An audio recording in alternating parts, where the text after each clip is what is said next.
ദൈവത്തിൻ്റെ അതിപരിശുദ്ധമായ നാമം വാഴ്ത്തപ്പെടുമാറാകട്ടെ. കൃപയിൽ ഇന്ന് പകൽ ഒത്തിരി നാളുകൾക്ക് ശേഷം യൂട്യൂബിൽ ഇങ്ങനൊരു മെസ്സേജ് ഇടുവാൻ സർവകൃപാലുവായ ദൈവം സഹായിച്ചുവല്ലോ. അനേക നാളുകൾക്ക് ശേഷമാണ് നിങ്ങളുടെ നടുവിൽ യൂട്യൂബിലേക്ക് കടന്നു വരുന്നത്. എന്നെ വാച്ച് ചെയ്ത ഒത്തിരി ദൈവമക്കൾ ഒരുപാട് പേരുണ്ട്. ഇന്ന് എല്ലാവർക്കും ഒരിക്കൽ കൂടി വന്ദനത്തെയും നന്ദി അറിയിക്കുന്നു. പ്രത്യേകിച്ച് എന്നോട് സംസാരിച്ച ഒരു ദൈവശബ്ദം നിങ്ങളുമായി അറിയിക്കാനാണ് ഞാൻ ഇന്ന് നിങ്ങളുടെ നടുവിലായിരിക്കുന്നത്. ഒന്നാമത്തത് ഉൽപ്പത്തി പുസ്തകം 39-ാം അധ്യായം അതിൻ്റെ 39-ാം അധ്യായം 2-3 വാക്യത്തിലേക്ക് വരുമ്പോൾ, യഹോവ യോസേപ്പിനോട് കൂടെ ഉണ്ടായിരുന്നത് കൊണ്ട് അവൻ കൃതാർത്ഥനായി മിസ്രയീമിനായി യജമാനന്റെ വീട്ടിൽ പാർത്തു. യഹോവ അവനോട് കൂടെ ഉണ്ടെന്നും അവൻ ചെയ്യുന്നതൊക്കെയും യഹോവ സാധിപ്പിക്കുന്നു എന്നും അവന്റെ യജമാനൻ കണ്ടു. അതിൻ്റെ 4-5 വാക്യത്തിലേക്ക് വരുമ്പോൾ, അതുകൊണ്ട് യോസേപ്പ് അവന് ഇഷ്ടനായി ഗ്രഹവിചാരകനായി തനിക്കുള്ളതൊക്കെയും അവൻ്റെ കയ്യിലേൽപ്പിച്ചു. അവൻ തൻ്റെ വീടിനും തനിക്കുള്ള സകലത്തിനും അവനെ വിചാരകനാക്കിയതു മുതൽ യഹോവ യോസേപ്പിന്റെ നിമിത്തം മിസ്രയീം വീടിനെ അനുഗ്രഹിച്ചു. വീട്ടിലും വയലിലും അവനുള്ള സകലത്തിന്മേലും യഹോവയുടെ അനുഗ്രഹം ഉണ്ടായി. അപ്പോ നമുക്കിവിടെ കാണാൻ കഴിയുന്നത് യോസേപ്പിന്റെ ഒരു ചരിത്രമാണ്. യോസേപ്പിന്റെ ചരിത്രത്തിനകത്ത് എപ്പോഴും നമ്മൾ കാണാൻ കഴിയുന്നു 37-ാം അധ്യായം തൊട്ട യോസേപ്പിനെ സ്നേഹിക്കുന്ന ഒരപ്പനെയും അപ്പനും തനിക്ക് ഒരുക്കി കൊടുത്ത വസ്ത്രം വായിക്കാൻ കഴിയുന്നു. അത് ഇന്ന് പകൽ പരിശുദ്ധാത്മാ പറയുന്നു, വലിയ കാര്യങ്ങളെ കർത്താവ് ചെയ്യും. എല്ലാവരും ആത്മാവിൽ കേൾക്കുക. ദൈവത്തിന്റെ വലിയ പ്രവൃത്തി എല്ലാവരുടെ മേൽ ഉണ്ടാകട്ടെ. അപ്പൻ സ്നേഹിക്കുന്ന മക്കൾ. അടുത്ത യോസേപ്പിന്റെ പ്രത്യേകത, അവൻ വീട്ടിനകത്ത് തൻ്റെ അപ്പൻ തന്നെ സ്നേഹിക്കുകയും അപ്പൻ തന്നെ നല്ല വസ്ത്രം വാങ്ങിച്ചു കൊടുക്കുകയും ചെയ്തു. ആ ചെയ്തത് മുഖാന്തരം അസൂയായി. ഓക്കെ, എന്നാൽ അതിൻ്റെ പുറകെ നോക്കിക്കേ, മേൽക്കുമേൽ അനുഗ്രഹം എന്ന് പറയുന്ന പോലെ യോസേപ്പ് 2 സ്വപ്നവും കൂടെ കണ്ടു. സ്വപ്നം സാധാരണയല്ല. ആമേൻ ഒറ്റ വാക്കിനകത്ത് സ്വപ്നത്തെ വിവരിച്ചാൽ മറ്റുള്ളവരിൽ നിന്ന് വ്യത്യസ്തമായി തന്നെ ഉയർത്തുമെന്നും മറ്റുള്ളവരിൽ നിന്ന് വ്യത്യസ്തമായി തന്നെ മാനിക്കുമെന്നും മറ്റുള്ളവരിൽ നിന്ന് വ്യത്യസ്തമായി തന്നെ നടത്തുമെന്നും ആ സ്വപ്നത്തിനകത്തളത്തിൽ നമ്മൾക്ക് തന്നെ കാണാൻ കഴിയുന്നു.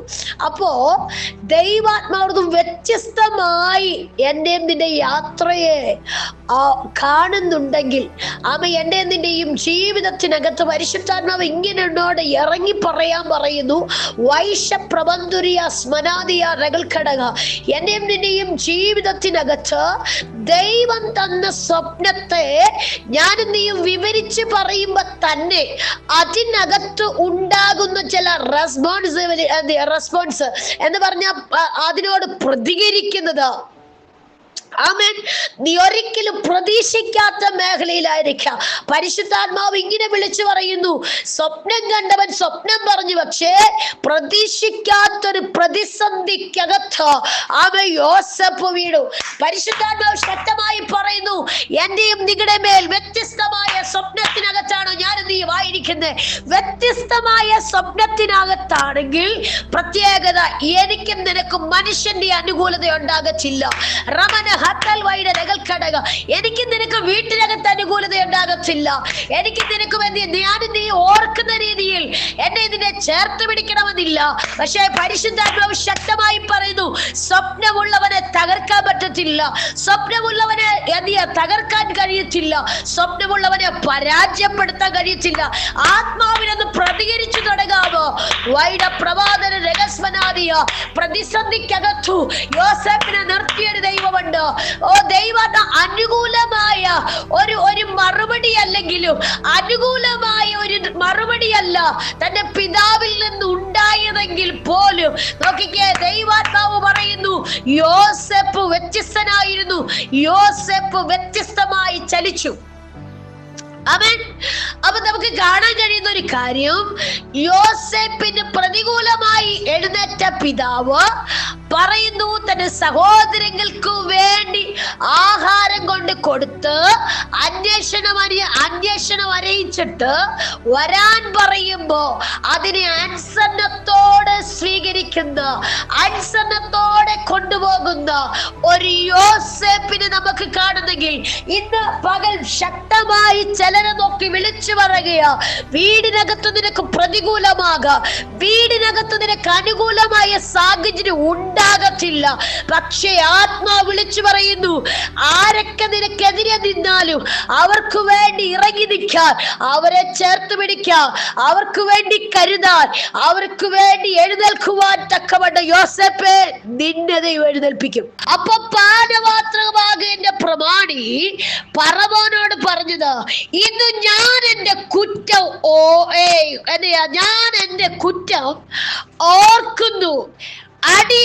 ഫറവോൻ അടികളോട് കോപിച്ചെന്നെയും അപ്പക്കാരൻ പ്രമാണിയെയും അകമ്പടി നായകന്റെ വീട്ടിൽ തടവിലാക്കിയല്ലോ. അവിടെ വെച്ച് ഞാനും അവനും ഒരു രാത്രിയിൽ തന്നെ സ്വപ്നം കണ്ടു എന്ന് പറഞ്ഞാൽ ഓർമ്മപ്പെടുത്തലുണ്ട് കേട്ടോ. ആരാ പറഞ്ഞേ? എല്ലാരും മറന്നുപോയെന്ന് ഒത്തിരി പേര് ദൈവദാസന്മാർ പറയുന്നുണ്ടോ? ഞങ്ങൾ ഒത്തിരി പേരെ പ്രാർത്ഥിച്ചു, അവരെല്ലാം ഒരു ലെവലിലായി, ഞങ്ങളെ എല്ലാരും മറന്നുപോയെന്ന് ഓർക്കുന്നുണ്ടോ? നോ. പരിശുദ്ധാത്മ പറയുന്നു, അയ്യോ നോക്കിക്കേ, നമുക്ക് ഇവിടെ കാണാൻ കഴിയുന്നു, പാനപാത്രവാഹകനോട് യോസേപ്പ് പറഞ്ഞ വാക്ക് പാനപാത്രവാഹകൻ മറന്നില്ല കേട്ടോ. ആമേൻ. അപ്പക്കാരനോട് പറഞ്ഞിട്ട് അത് മറക്കുന്നെന്ന് പറഞ്ഞ അപ്പക്കാരൻ പിന്നെ ജീവനോടെ ഇല്ല. ഇന്ന് പകൽ ആരേലും മറന്നിട്ടുണ്ടെങ്കിൽ അതിനർത്ഥം അതോടുകൂടി അത് അവസാനിച്ചെന്നോ, ആ ദൂത് അവനോടുകൂടി അവസാനിച്ചെന്നോ. ഇനി എന്ത് ചെയ്യാ? പാനപാത്രവാഹകനോടാ നീ ദൂത് പറഞ്ഞെങ്കിൽ, ദൈവാത്മാവ് ശക്തമായി ദൈവദാസിമാർ ആത്മാവിലൊരു ദൂത് കൈമാറാ, നിന്നെ മറക്കാതെ ഓർക്കുന്ന ഒരു ദിവസം ഇവിടെ പാനപാത്രവാഹകന്റെ മുമ്പിൽ ഉണ്ടായെങ്കിൽ, ഇന്ന് പകൽ പരിശുദ്ധാത്മ പറയുന്നു, അങ്ങനൊരു ദിനം നിന്റെ മുൻപിൽ ഉണ്ടാകും. അങ്ങനെ ഒരു ദിനത്തെ ഓർമ്മിപ്പിക്കുന്ന ഒരു ദൈവമുണ്ട്. ആമേൻ. നോക്കിക്കേ, ദൈവാത്മാവ് ഇങ്ങനെ വിളിച്ചു പറയുകയാ, യോസേപ്പ് സ്വപ്നത്തെ വ്യാഖ്യാനിച്ചപ്പോ യോസേപ്പ് ഒരു കാര്യം മറന്നുപോയില്ല. യോസേപ്പ് തന്റെ കാര്യം ഓർമ്മപ്പെടുത്തുവാൻ, തന്റെ കാര്യത്തെ ഓർമ്മപ്പെടുത്തേണ്ടവനോട് ഓർമ്മപ്പെടുത്തുവാൻ അവൻ മറന്നുപോയില്ല. നമുക്കവിടെ കാണുന്നു, നോക്കിക്കേ, യോസേപ്പിനോട് പറഞ്ഞൊരു കാര്യമുണ്ട്. അതെ, യോസേപ്പ് പാനപാത്രവാഹകനോട് പറഞ്ഞ കാര്യമുണ്ട്. 14-ാം വാക്യത്തിലേക്ക് 13-ാം വാക്യം വായിക്കുമ്പോ ദൈവവചനം പറയുന്നു. അതെ, ദൈവവചനം ഇങ്ങനെയാ പറയുന്നത്. 13-ലേക്ക് 3-ാം ദിവസം എന്ത് ചെയ്യാ? 3 ദിവസത്തിനകം ഫറവോൻ നിന്നെ കടാശിച്ച് വീണ്ടും നിന്നെ സ്ഥാനത്താക്കും. നീ പാനപാത്രവാഹകനായി മുമ്പിലത്തെ പതിവ് പോലെ ഫറവോന്റെ കയ്യിൽ നിന്ന് പാനപാത്രം എടുക്കും. നോക്കിക്കേ, ഇത്രയും വ്യക്തമാക്കിയ യോസേപ്പ് തന്റെ കാര്യത്തെ ഓർമ്മപ്പെടുത്താൻ മറന്നുപോയില്ല, തന്റെ കാര്യത്തെ ഓർമ്മപ്പെടുത്താൻ ഓർക്കാതിരുന്നില്ല. താൻ പറഞ്ഞ വാക്ക്, എന്നാൽ എന്നോട് ദയചെയ്ത് ഫറവോനെ എന്നെ വസ്തുത ബോധിപ്പിച്ച് എന്നെ ഈ വീട്ടിൽ നിന്ന് വിടുവിക്കണമേ എന്ന് പറഞ്ഞാൽ, ദൈവത്തിന്റെ വചനം പറയുന്നു, ശുഭമായിരിക്കുമ്പോൾ. ഹല്ലേലൂയ. നീ അങ്ങോട്ട് ചെന്ന ഉടനെ എന്നെ പുറത്തു കൊണ്ടുവരണമെന്നല്ല പറഞ്ഞേ, നീ ചെന്ന ഉടനെ എന്നെ ഇങ്ങോട്ട് ഇറക്കണമെന്നല്ല പറഞ്ഞേ. നിശുഭമായിരിക്കുമ്പോ, നീ നേരെയായിട്ടിരിക്കുമ്പോ, നീ ഈ കാലം മറക്കുമ്പോ, നിന്റെ കഴിഞ്ഞ കാലഘട്ടം മറക്കുമ്പോ, കഴിഞ്ഞ കാലഘട്ടം മറക്കാൻ നിന്നെ അതേ പൊസിഷനകത്തോട്ട് കയറ്റുമ്പോ, ചിലതിനെ മറന്നു കഴിയുമ്പോ, പരിശുദ്ധൻ പറഞ്ഞു നീ ശുഭമായിരിക്കുമ്പോ ഓർക്കണമെന്ന് പറഞ്ഞ. അപ്പോ ഒന്ന്, നമ്മൾ പഴഞ്ചൊല്ല് പറയും, ഒന്നഴുകാതൊന്ന് വളവാകത്തില്ലെന്ന്. എന്ന് പറഞ്ഞാൽ, ഞാനും നീ കാരാഗ്രഹത്തിൽ വീണാലേ മറ്റുള്ളവന്റെ വിടുതലിന് വേണ്ടി ഞാനെന്ന് എഴുന്നേൽക്കത്തുള്ളൂ. ഞാനെന്ന് ഈ കാരാഗൃഹത്തിൽ വീണാലേ മറ്റുള്ളവന്റെ പ്രയാസത്തെ കാണത്തുള്ളൂ. ഞാനെന്ന് ഈ കാരാഗൃഹത്തിൽ വീണാലേ മറ്റുള്ളവരെ വിടുവിക്കാൻ കഴിയത്തുള്ളൂ. പരിശുദ്ധാത്മാവ് വ്യക്തമാക്കുന്നു 39-ാം അധ്യായത്തിൽ കാരാഗൃഹത്തിൽ വീണ യോസേപ്പിന്റെ ലെവല് മാറുകയാ. കാരാഗൃഹത്തിനകത്തു വീണ യോസേപ്പ് അവിടെ കിടന്നില്ല, അവിടെ ക്ഷീണിച്ചില്ല, അവിടെ പരാതി പറഞ്ഞില്ല, അവിടെ അപമാനിക്കപ്പെട്ടില്ല, അവിടെ തന്നെ സങ്കടത്തെ പറഞ്ഞു ചൊല്ലിയില്ല, അവിടെ താൻ നിരാശപ്പെട്ട് കിടന്നില്ല. മറിച്ച് ദൈവം അവനെ അടുത്തൊരു ലെവലിലേക്ക്, അടുത്തൊരു നിയോഗത്തിലേക്ക്, അടുത്തൊരു ദൈവ നിയോഗത്തിന് വേണ്ടി അവന്റെ ആത്മത്തലം തുറന്നെങ്കിൽ ഇന്ന് പകൽ പരിശുദ്ധാത്മാവിലെ ചിലരെ നോക്കി ആത്മാവി വിളിച്ചു പറയുക, ഇത് നിന്റെ പരാജയമല്ല, ഇത് നിന്റെ അപമാനമല്ല, ഇത് നിന്റെ നിന്ദയല്ല, മറിച്ച് ഇത് നിന്റെ അടുത്തൊരു ലെവലിലേക്ക്, അടുത്തൊരു പ്രമോഷനിലേക്ക്, അടുത്തൊരു ലെവലിലേക്ക് പരിശുദ്ധാത്മാവ് കരം പിടിക്കുന്ന ഒരു ദിനമാണെന്ന് ആത്മാവ് ശക്തമായും വ്യക്തമായും വിളിച്ചു പറയുകയാ. നോക്കണേ, 40-ാം അധ്യായത്തിലേക്ക് വരുമ്പോ യോസേപ്പ് കാരാഗൃഹത്തിലാണ്. യോസേപ്പ് കാരാഗൃഹത്തിന്റെ എല്ലാ നോക്കി നടക്കുന്നവനാണ്. നോക്കി നടക്കാൻ അവരെ ഏൽപ്പിച്ചു.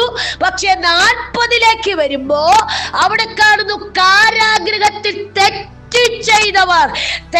ചെയ്തവർ കിടക്കുമ്പോ അവർ എന്ത് ചെയ്തു? സ്വപ്നം കണ്ടിട്ട് അതിനകത്ത് വേവലാതിപ്പെട്ട് അതിനകത്ത് ഭാരപ്പെട്ട് കിടക്കുന്ന രണ്ടുപേരുടെ മുഖത്തെ കണ്ടപ്പോ യോസേപ്പിന് മനസ്സിലായി എന്തോ ഒന്നിനകത്ത് അവർ വിഷമിക്കുന്നു. ഇന്ന് പകൽ ഒരു ദൂതിനകത്തു നിന്നുകൊണ്ട് പറയാ, നീ കഷ്ടതയ്ക്കകത്തായിരിക്ക, നീ പ്രയാസത്തിനകത്തായിരിക്ക, നീ ബന്ധിക്കപ്പെട്ടിരിക്കുകയായിരിക്ക, നീ അപമാനിക്കപ്പെട്ടിരിക്കുകയായിരിക്കാം, നീ കാരാഗൃഹത്തിന്റെ വസ്ത്രം നിന്റെ മേൽ വീണിരിക്ക. ആത്മാവ് പറയുന്നു, മറ്റുള്ളവന്റെ മുഖത്തേക്ക് നോക്കുമ്പോ മറ്റുള്ളവന്റെ മുഖത്തിന്റെ വേദന, അവന്റെ ഹൃദയത്തെ നിനക്ക് മനസ്സിലാക്കാം. പരിശുദ്ധാത്മാവിന്റെ ആത്മമണ്ഡലത്തെ തുറക്കുമെന്ന്, ആത്മമണ്ഡലം നിന്റെ മുമ്പിൽ തുറന്നു തരുമെന്ന്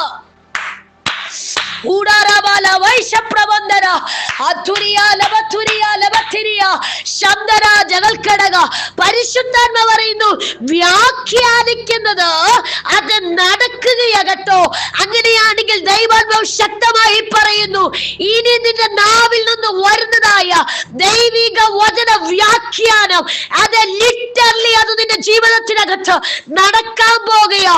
നീ ഈ കാരാഗൃഹത്തിനകത്ത് ഇരുന്നു കൊണ്ട്, ഈ കാരാഗൃഹത്തിനകത്തു നിന്നുകൊണ്ട് നീ ജനത്തെ വ്യാഖ്യാനിക്കുമ്പോ പരിശുദ്ധാത്മാവ് ജനം വിടുവിക്കപ്പെടും, ജനം പുറത്തു വരും.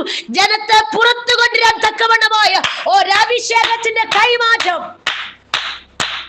ഇന്ന് പകൽ നിന്റെ മേൽ വരട്ടെ. യേശുവിന്റെ അധികാരമുള്ള നാമത്തിൽ ജനത്തെ പുറത്തു കൊണ്ടുവരാ. കാരാഗ്രഹത്തിനകത്തുനിന്ന് പുറത്തു കൊണ്ടിരുന്ന ഒരു അഭിഷേകത്തിന്റെ കൈമാറ്റം ഇന്ന് പകൽ നടക്കട്ടെ. ഊടാമാന ശന്തരാജന വൈഡരക ദുനിയാസ്മനാദിയ വൈഡരകൾ കടക ശൈബ്രക സിയാതല ശബനകടക. കാരാഗ്രഹത്തിനകത്തു വീണപ്പോ മറ്റുള്ളവന്റെ സങ്കടത്തെ കാണാൻ അവന്റെ കണ്ണു തുറന്നെന്ന് ഊടാമാന വൈഡാരകന വീകാരകന. നീ തെറ്റ് ചെയ്യാതെ തെറ്റുകാരനായി നീ അകത്തളത്തിൽ വീണാലും പരിശുദ്ധാത്മാവ് ശക്തമായി വ്യക്തികളെ നോക്കി ആത്മാവി പ്രവചിക്കുന്നു. നിന്റെ കണ്ണു തുറക്കൂ. മറ്റുള്ളവരുടെ സങ്കടത്തെ നീ അറിയും, മറ്റുള്ളവരുടെ പ്രയാസത്തെ നീ അറിയും, മറ്റുള്ളവരുടെ തേങ്ങലിനെ മനസ്സിലാക്കും. കാരാഗ്രഹത്തിനകത്തു വീണ യോസേപ്പ് സ്വപ്നം മാത്രമേ ഉള്ളായിരുന്നു. പക്ഷേ കാരാഗ്രഹത്തിനകത്തോട്ട് വീണപ്പോ സ്വപ്നത്തെ വ്യാഖ്യാനിക്കുന്നവനായി കുറച്ചുകൂടെ ദൈവത്തിന്റെ ആത്മാവ് വ്യക്തമാക്കുന്നു. മറ്റുള്ളവരുടെ മുഖത്തെ കണ്ടിട്ട്, മറ്റുള്ളവരുടെ പ്രയാസത്തെ കണ്ടിട്ട്, അവരുടെ സാഹചര്യത്തെ മനസ്സിലാക്കി മനസ്സിലാക്കി അവരിലേക്ക് ഇറങ്ങി നിൽക്കാൻ ഈ കാരാഗ്രഹ യോസേപ്പിനെ ബലപ്പെടുത്തി. ഈ കാരാഗ്രഹ യോസേപ്പിന് അടുത്തൊരു ലെവലിലേക്ക് യോസേപ്പ് കാരാഗ്രഹത്തിനകത്ത് വീണപ്പോ മറ്റുള്ളവരുടെ പ്രയാസത്തെ കാണാ, മറ്റുള്ളവരുടെ സങ്കടത്തെ കാണാ, മറ്റുള്ളവരുടെ കണ്ണുനീരിനെ കാണാ, മറ്റുള്ളവരുടെ തേങ്ങലിനെ കാണാ.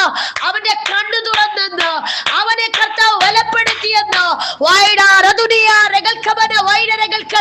പ്രിയ സഹോദരങ്ങളെ, സഹോദരിമാരെ, സഹോദരന്മാരെ, ദൈവജനമേ, അഭിഷക്തന്മാരെ, ഇന്നു പകലൊരു ദൂത് നിങ്ങളോട് പറയാ. ഒരുപക്ഷെ നീ തെറ്റ് ചെയ്യാതെ കാരാഗ്രഹത്തിനകത്ത് അടയ്ക്കപ്പെട്ടാലും ആത്മമണ്ഡലം നിനക്ക് വേണ്ടി തുറന്നിട്ട് ഇതുവരെ നീ കണ്ടിട്ടില്ല, ഇതുവരെ നീ കണ്ടിട്ടില്ലാത്ത, ഇതുവരെ നിന്റെ ജീവിതത്തിൽ ഉണ്ടാകാത്ത ആത്മമണ്ഡലം നിനക്ക് വേണ്ടി തുറന്നു വരുമെന്ന് പറഞ്ഞാൽ ഇന്ന് പകൽ എത്ര പേർ ആത്മാവിൽ അതിനെ സ്വീകരിക്കും? ഒരിക്കലും പ്രതീക്ഷിക്കാത്ത കാരാഗ്രഹം നിനക്ക് മുമ്പിലുണ്ടാകാം.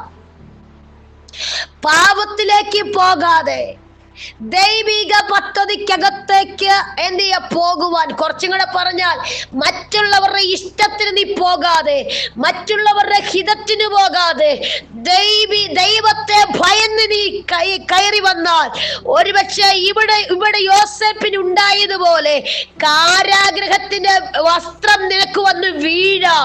അർദ്ധമാന വൈഡരകൾ കടക, പ്രതീക്ഷിക്കാത്ത വസ്ത്രം നിന്റെ മേൽ വന്ന് വീഴാം.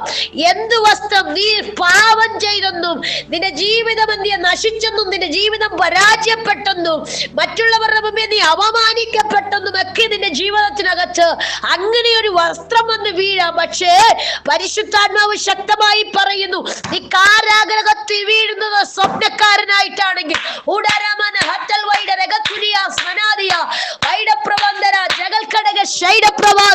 നീ കാരാഗ്രഹത്തിനകത്ത് വീഴുന്ന നിമിഷം മുതൽ നിന്റെ ലെവൽ അടുത്തൊരു ലെവലിലേക്ക്, അടുത്തൊരു നിയോഗത്തിലേക്ക് ഇന്ന് പകൽ ചിലരെ പരിശുദ്ധാത്മാവ് അടുത്തൊരു നിയോഗത്തിലേക്ക് ഇന്ന് പകൽ കരം പിടിക്കുന്ന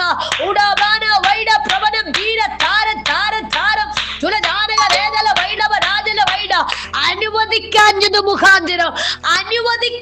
മുഖാന്തരം നീ കാരാഗ്രഹത്തിന്റെ വസ്ത്രം നിന്റെ മേൽ വീഴാം. നീ നിന്ന പൊസിഷനിൽ നിന്നെ തള്ളിക്കളയാ, നീ നിൽക്കുന്ന ഫീൽഡിൽ നിന്നെ തള്ളിക്കളയാ, നീ നിൽക്കുന്ന സ്ഥാനത്ത് നിന്നെ തള്ളിക്കളയാ. പക്ഷെ ആത്മാ വിളിച്ച് ശക്തമായി വിളിച്ചു പറയുക, നിന്റെ മേൽ ഇപ്പോൾ ഇട്ടിരിക്കുന്ന ഡ്രസ് ഉണ്ടല്ലോ, അതേ നീ മറ്റുള്ളവരുടെ മുമ്പിൽ അവമാനിക്കപ്പെടുന്നതായിരിക്കാം, മറ്റുള്ളവരുടെ മുമ്പിൽ നിന്ദിക്കപ്പെടുന്നതായിരിക്കാം, മറ്റുള്ളവരുടെ മുമ്പിൽ നീ ഒരു ചോദ്യചിഹ്നത്തോടെ ആയിരിക്കാം. എന്നാൽ ആത്മാവ് ശക്തമായി വിളിച്ചു പറയുന്നു, അല്ലല്ല, നീ അതിനകത്ത് വീഴുമ്പോ തന്നെ അതിനകത്ത് ദൈവത്തിന്റെ മഹത്വം നിന്റെ മേൽ ചലിക്കാൻ തുടങ്ങുമെന്ന്. ദൈവത്തിന്റെ സന്നിധിയിലേക്ക് നമ്മളെ തന്നെ സമർപ്പിച്ചു കൊടുക്കാം. പരിശുദ്ധാത്മാവിന്റെ വലിയൊരു സാന്നിധ്യം എന്നെ കേൾക്കുന്ന ദൈവജനത്തിന്റെ മേൽ പകരപ്പെടുവാൻ, ഒരു വലിയ ദൈവശക്തി വ്യാപരിക്കുവാൻ, നിങ്ങളായിരിക്കുന്ന മേഖലയ്ക്കകത്തുനിന്ന് പുറത്തു കൊണ്ടുവരുവാൻ പരിശുദ്ധാത്മാവ് സഹായിക്കട്ടെ. എല്ലാവരെയും ഒരിക്കൽ കൂടിയും നന്ദി വന്ദനത്തെ അറിയിച്ചുകൊണ്ട് താന്നിരിക്കുന്നു. ദൈവം നമ്മളെ ഏവരെയും അനുഗ്രഹിക്കുമാറാകട്ടെ. ആമേൻ, ആമേൻ, ആമേൻ.